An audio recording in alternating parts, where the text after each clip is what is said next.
Қайырлы күн. Видео қысқа болады, бірден айтамын. Және де бұл видеода не туралы ақпарат аласыздар, сол туралы қысқаша айта кетейін да. Демпингпен проблеманы қалай шешеміз?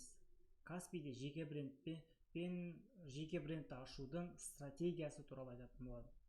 Өзім туралы қысқаша айтатын болсам, мен исмім Мерқоныс. 2 жыл болды Каспийде товар сатып жүрмін. Жалпы мен бұған қалай келдім?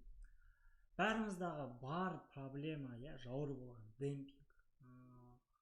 Вроде бы товар әкелесің, вроде бы товарды 29 мың теңгеден сатам деп әкелесің, келгенге дейін ол 25 мың теңге болып қалады. Дәл осындай проблема бәрін менде де болды. Бірақ осыдан 2 жыл бұрын бұндай проблема аса қатты болмайтын. Мысалға мен мынандай 1 миллиарден бастап саттым, маржа там 4 мың 5 мың теңге қалатын. Бірақ қазір уақытта бұда маржа жоқ, өкінішке қарай. И әр жыл өткен сайын бұл ситуация қиындай берді, демпинг қатты бола берді. Енді содан кейін осыдан 6 ай бұрын өзімнің Ерүй деген брендімен товар сатам деп шешім қабылдадым. Аллаға шүкір, қазір уақытта айына примерно 11 миллион 653 мың теңге дәл қазіргі моментте продаж жасадық. Айдың соңына дейін примерно 15 миллионға дейін жеткіземіз деген жоспарда бармыз. Енді ары қарай да Алла қаласа өсіре береміз. Продажаны, оборотты алдағы уақытта көбейте береміз. Себебі бұл жерде демпинг деген жоқ. Карточкада тек біз ғана сатамыз, бізден басқа ешкім сата алмайды. И біз карточкаға прям ақша құйып жатырмыз, рекламаға да ақша құйып жатырмыз, карточканы бір сөзбен айтқанда дамытып жатырмыз. Енді ол алдағы уақытта бізге жұмыс жасайтын болады. Енді дәл осындай өзіңіздің брендіңізбен товар сату үшін не істеу керек, сол стратегия туралы айтайын.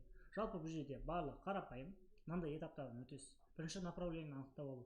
Менің негізгі нишам ол ноутбуктар. Флагманский продукт менде ноутбук. Мен ноутбуктар сатамын. Сол сияқты өзіңіздің направлениеңізді анықтап алыңыз. Содан кейін направлениеңізді анықтап алғаннан кейін товарны знакқа регистрация бересіз. Бұл жерде название уникальный болу керек, MPT-ларды дұрыс таңдауыңыз керек. Бұл өте маңызды момент. Сосын кейін тестовый товарға заказ беру. Бұл жерде кішкене адамдарда қиналады. Себебі қандай товар сатам, не сатам, қалай сатам деген өте көп сұрақтар болды. Бірақ бізде уже дайын стратегия бар. Тестовый товарлар қалай заказ беру туралы. Бұл вообще қиын емес. Каспийде бренд ашу. Бұл жерде енді кішкене қиындықтар бар. Себебі Каспий қазіргі уақытта адамдарды кішкене шектеп жатыр да. Процесс қиындатып жатыр.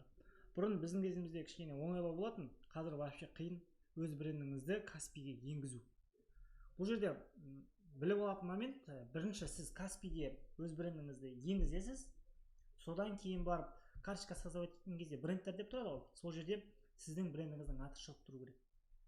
Содан кейін брендіңізді ашып бергеннен кейін, Каспийге добавить етіп бергеннен кейін карточка создавать етесіз өз брендіңізбен. Бұл жерде де Каспийге біраз документтер, сосын кейін товарыңыздың логотипін, соның бәрін көрсетуіңізге керек болады.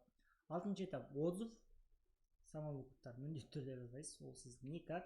Сосын кейін маркетингті қосасыз. 7-9 айдан кейін товарыңыздың регистрацияның номері шығады. Регистрацияның номері шыққаннан кейін сіз жабасыз сол брендті. Осындай этаптардан өтесіздер. Бірақ мынау барлық этап бір-бірімен өте тығыз байланысты. И бұл әрқайсының этаптан оңай және жылдам өтудің енді өзіміз бұл этаптан өткеннен кейін дальше барлық уже қиындықтың бәрін көріп, қалай болатын процестің бәрін көріп алғаннан кейін уже бізге екінші этапта жасатқызу, басқа адамдарға көмектесу, услуга көрсету біз үшін оңай. Сол себепті әрқайсының өзінің бір хитростары бар, стратегиялары бар. Енді соны сіздерге более түсіндіру үшін, более әр адаммен индивидуально жұмыс жасау үшін консультация жасап жатырмын. Бұл консультация пока что тегін адамдарға. Жазылсаңыз болады. Астана қаласынан болсаңыз біздің офиске келсеңіз болады. Егер болмасаңыз онлайн жасасақ болады. Қалай сізге ыңғайлы. Енді бұл тегін консультацияға жазылу үшін төмендегі анкетаны толтырыңыз. Содан кейін біз сізге хабарласып, уақытын белгілеп, консультация өткізетін боламыз. Консультацияда қалай брендті создавать ету керек, қандай этаптар болу керек, қандай қателіктерді жібермеу керек та. және де ол брендті ары қарай қалай дамытамыз, қандай канал продажаларды қосамыз, қандай маркетинг стратегияны қолданамыз, соның барлығы сіздерге қолымнан келгенше түсіндіріп көмектесетін боламын. Так что тегін консультацияға көріскенше, бірақ бір өтініш, тегін консультацияға тек реально Каспиде өзінің жеке брендін ашып осымен айналысам деген адамдар келсе екен. Қандай бір сөзбен айтқанда ауа теуіп жүрген адамдар желательно келмей қойыңыздар, анкетаны толтырмай қойыңыздар. Маған саннан қарағанда сапа маңызды.